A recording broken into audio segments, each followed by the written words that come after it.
Welcome, everyone. Today, we're beginning a deep and thought-provoking journey into one of the most enduring and complex questions in theology. Who is Jesus Christ really? Not just historically or doctrinally, but in terms of what he represents for us today.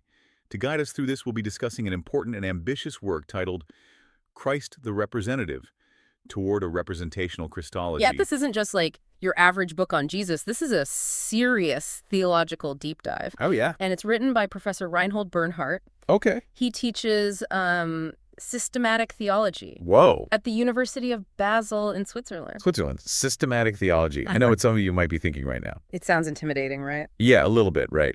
But trust us, this deep dive, we've tailored it just for you. Even if you don't have like a theology degree. Exactly. You don't need to be a scholar to follow along. And what makes this even cooler, I think, is that this book is part of a whole series.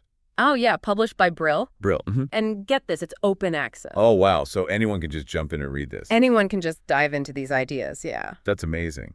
So Professor Bernhardt, he kind of shakes things up a bit in this book. Oh, yeah, he does. He doesn't shy away from some of those, tough questions. No, he really doesn't. I mean, questions about how we understand Jesus Christ, stuff that people have been arguing about for centuries. Centuries, yeah. Yeah. So I'm excited to dig into this and see, what this representational Christology is all about. Yeah, and this is going to go beyond just looking at, the theology of this. We're going to be thinking about it, having the criticisms of Judaism and Islam in mind. I mean, talk about somebody who has had a massive impact on history. Absolutely. And what we're going to be looking at is Jesus as a representative of both God and humanity. That's a really interesting concept. And, when I first saw the title of this book, I thought, oh boy, here we go.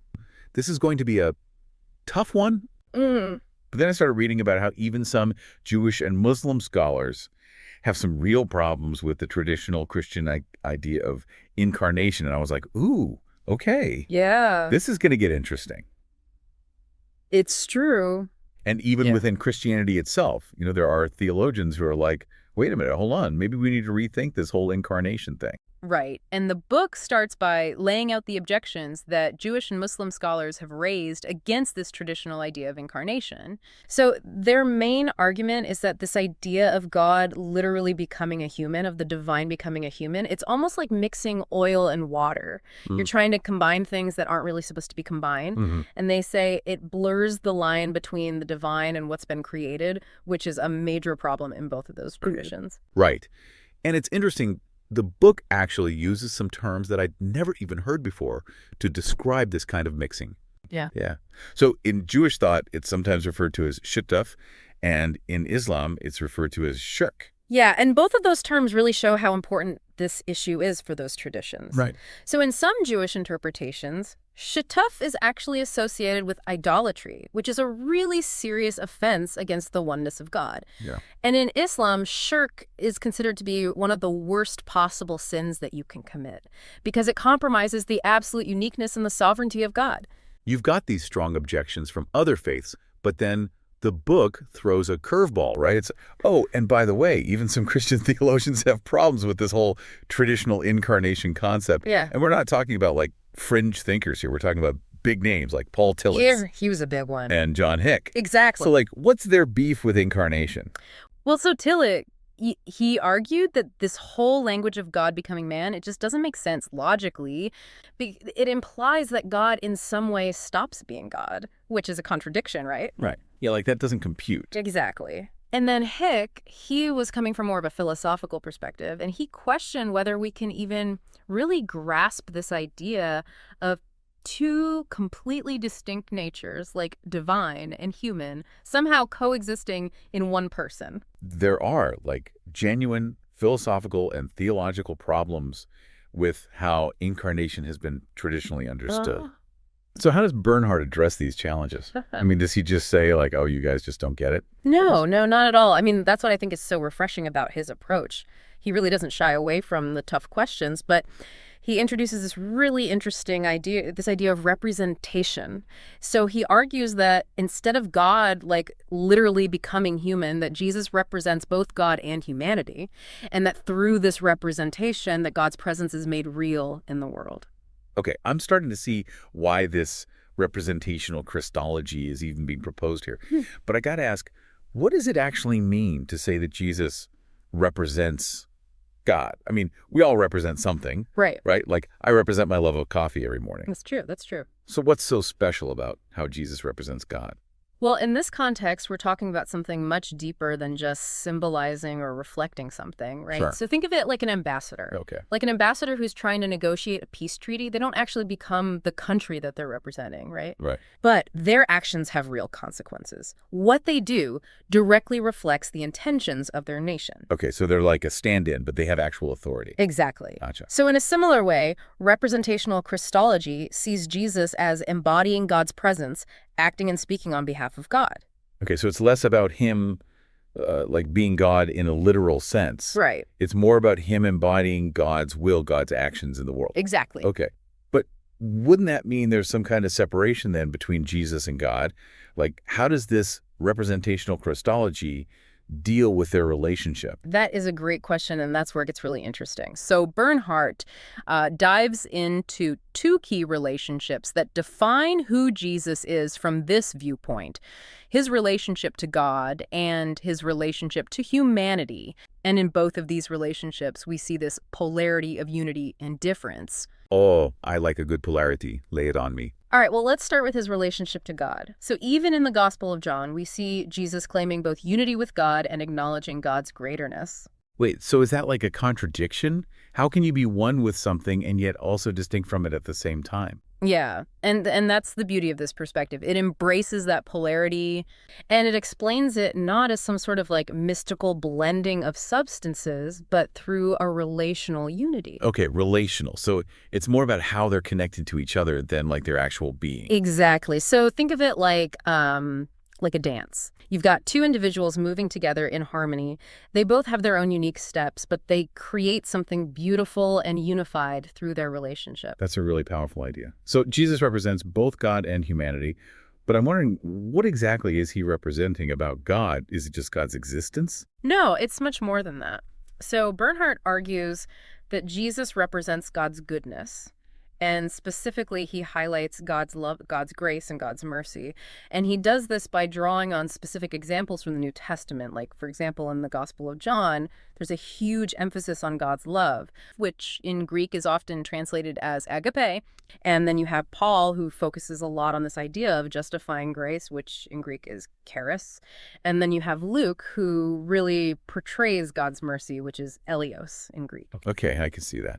I can see that. But hasn't this whole question of like Jesus' divinity caused like centuries of debate within Christianity? I mean, how does this fit in with all of that? Absolutely. The book even mentions the Council of Chalcedon, which was a major church council back in the 5th century. And it was actually trying to define the relationship between Jesus's divinity and his humanity. Right, trying to nail that down. Yeah. And even today, there are all sorts of different interpretations within Christianity about how to understand this complex issue. So this representational Christology Yeah. isn't trying to like rewrite history or ignore those debates. No, not at all. It's offering a different way of understanding Jesus' relationship to God, one that's more about relationality than it is about substance. Exactly. And this idea of unity and difference seems to be like a key part of that understanding. You got it. And it's a perspective that seeks to really engage with those questions and those concerns that have been raised, both from people within Christianity and from other faith traditions. All right, so that's Jesus' relationship with God. What about his relationship with humanity? Where does that unity and difference thing come into play there? Okay, so this is where it gets super fascinating. Bernhardt says that Jesus represents both real humanity, what theologians call ver homo, Okay. and our true humanity. Okay, hold on. Ver homo and true humanity. Could we define those a bit for those of us who aren't fluent in theologian speak? Sure. Ver homo basically means that Jesus experienced the full range of human experience. Joy, sorrow, limitations, even death. You know, he wasn't some superhuman being. He was truly one of us. So like real humanity, warts and all. What about true humanity? So that's the vers homo. It's about Jesus showing us our potential for connection with God. Like he embodies what we as humans are capable of when we're aligned with God's grace. So he's both a mirror reflecting our current reality and a window into what we could be. Well, it explains that Jesus also represents the fullness of human experience. And that includes suffering, and even sin. Hold on. Did you just say sin? Yeah, Jesus representing sin? I know it's a provocative idea. That's a little bit out there. It is, but the book is quick to clarify that it doesn't mean that Jesus literally sinned. So think of it like this. Imagine a doctor who's treating a really contagious disease. Okay. So they don't actually have the disease, right? Right. But they're taking on the risk. They're taking on the suffering in order to heal other people. Okay. So like they're embodying the consequences of the disease. Exactly. Gotcha. And so that's how representational Christology views how Jesus embodies our brokenness. It's not by committing sins himself, but by taking on the weight, the suffering that sin brings into the world. Okay, that analogy makes it much clearer. So it's not about him doing bad things. It's about him experiencing the bad things that we do. Exactly. And the book even brings in Martin Luther, the reformer who really emphasized God's radical grace. And Luther actually suggested that Jesus, in a sense, became sin for us, which is, it's a pretty strong image. Wow, became sin. That's not exactly a Sunday school lesson, but I'm guessing he didn't mean that literally. No, of course not. It's more like a powerful metaphor that's really highlighting how far Jesus went to identify with us, with humanity. He took on the burden of our brokenness. So we've got this representational Christology that's framing Jesus's relationship to God as this, unity and difference kind of thing. Right. And then it applies that same framework to his relationship with humanity. Right.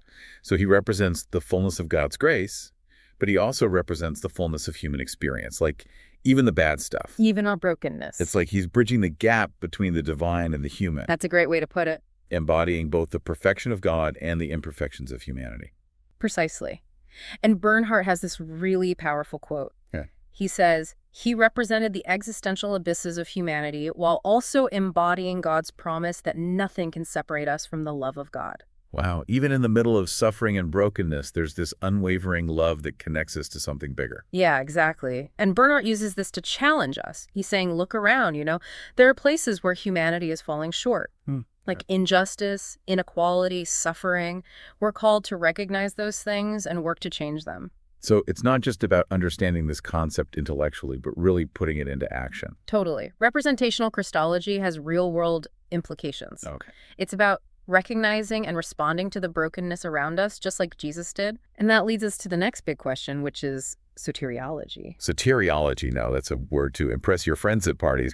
But seriously, what does soteriology have to do with all of this? Well, soteriology is really all about how we understand salvation. It's about how we see our relationship with God being restored. Okay. And as you might imagine, representational Christology has a unique perspective on this. All right, now this is where I think things are going to get really interesting.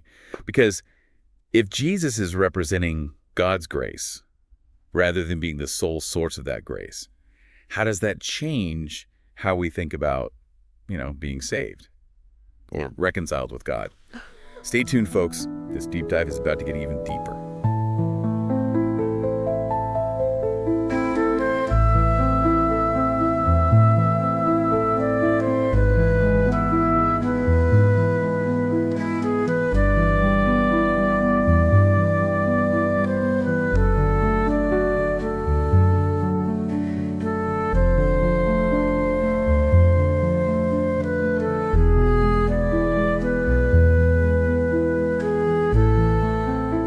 Okay, so we're back, and I'm still kind of processing all this representational Christology stuff. Last time, we were talking about soteriology, which is basically like the study of salvation. Right? Exactly. And the big question is, if Jesus represents God's grace, rather than being like the cause of it, how does that change how we think about, getting right with God? That's the key question. And the book dives into something called supralapsarian soteriology. Super what now? Yeah. Sounds like something I need a theology degree to understand. Don't worry, it's not as complicated as it sounds. It basically means that God's grace is eternal. It's not dependent on anything, not even like Jesus's actions. It's not like humanity messed things up and then God had to send Jesus to like clean up our mess. That's one way to look at it. Yeah. But supralapsarian thinking kind of flips the script. It says that God's grace was always there, like a boundless ocean, whether humans messed up or not. Okay. Jesus's life and death don't create that grace. They just reveal it, like a lighthouse shining a beam on a rocky shore. Wow. That's a pretty different way of thinking about it than I'm used to. It's like we were loved by God all along. Exactly, even before we knew it. Yeah. And the book contrasts this super-lapsarian view with what it calls a causative soteriology. Okay, so causative soteriology is saying that Jesus' death actually caused something to change in God. Right. Like flipped a switch, Yeah. turned on the forgiveness. Yeah, like God had to do something to respond to our sin. But doesn't that make God seem kind of like reactive instead of eternally loving? Didn't God already love us even before Jesus came along? Right, and that's a key difference in how these approaches view God's grace.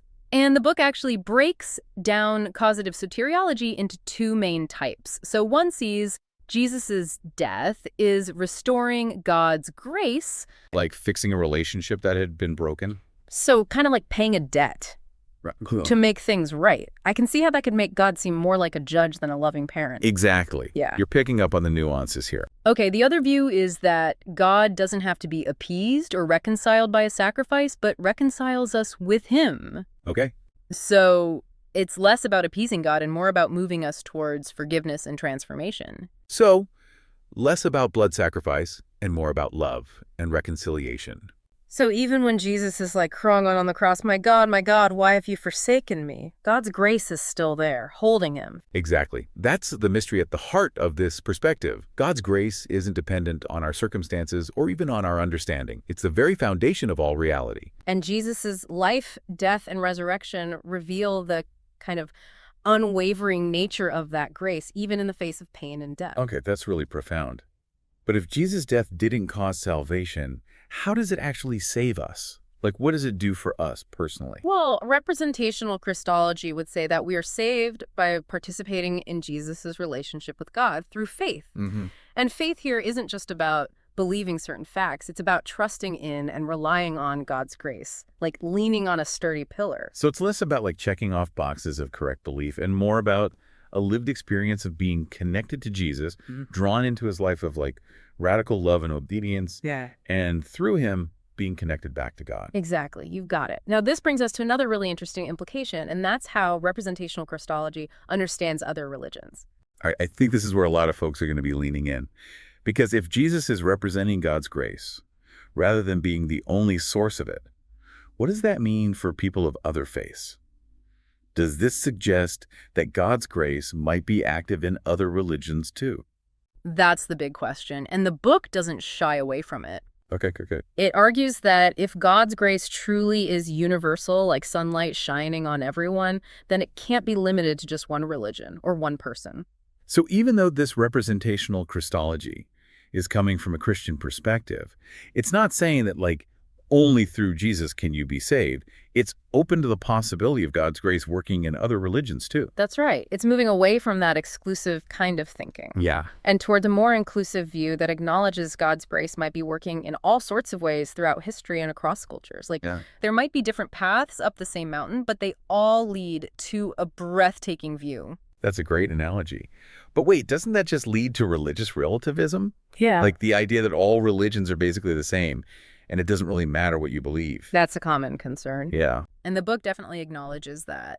But just because we recognize God's grace might be present in other religions, that doesn't mean that all religions are equal or that there are no distinctions between them. Right. It's about recognizing the complexity of religious experience. Okay. And the diversity of, different human paths to the divine. So it's not saying that all paths lead to the same mountaintop.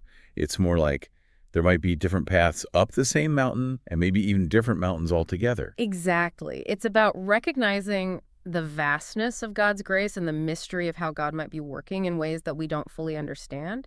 And it's about engaging in respectful dialogue with people of other faiths, Right. listening to their experiences and their perspectives while staying grounded in our own traditions. Now, having said all that, the book does say that some Jewish and Muslim scholars might still have problems with representational Christology, even if it moves away from that traditional idea of incarnation. Right. Even if it's trying to, like, build bridges, there are still going to be differences in belief. Yeah. And those differences are important to respect Not everyone has to agree, but maybe we can at least understand each other a little bit better. That's the goal of interfaith dialogue. And it's something that representational Christology seems to be encouraging, even if it doesn't have all the answers. Okay, one more thing that I wanted to bring up. The book talks about Jesus representing true humanity. Yeah. Doesn't that sound a little, I don't know, maybe exclusionary? Like it's saying that people who don't follow Jesus aren't truly human. I see what you're saying, and that's something that's really important to clarify. The book is not at all saying that Jesus is the only example of true humanity that exists. It's more about recognizing that in Jesus we see a really powerful embodiment of what it means to live in right relationship with God and with others. So as a representative of true humanity, Jesus empowers humans to follow him in that. Exactly. And it's an invitation to, look for those reflections of true humanity in all people, Yeah. regardless of what they believe or their background. Yeah. It's about seeing that potential for goodness in everyone, that spark of the divine that connects us all. So it's not about using Jesus as like a measuring stick to judge other people. You're right. It's more about using him as a source of inspiration, like a guidepost on our own journeys toward being whole and authentic. Beautifully put. It's like saying, look at what's possible when we align ourselves with God's love and grace. Yeah, I think that's a beautiful point to end on. We've explored a lot of complex ideas in this deep dive. We have. But ultimately, it comes down to the power of love and that mystery of grace. Well, to our listener, we hope this deep dive has given you a lot to think about. Maybe you agree with everything we've talked about. Maybe you disagree with some of it. Or maybe you're still just, trying to figure it all out. Yeah. And that's okay. The important thing is that we keep asking these questions, that we keep seeking understanding, and that we engage in these conversations with each other, respectfully, even when we disagree. And who knows, maybe through these conversations, we can get a glimpse of that divine grace that connects us all.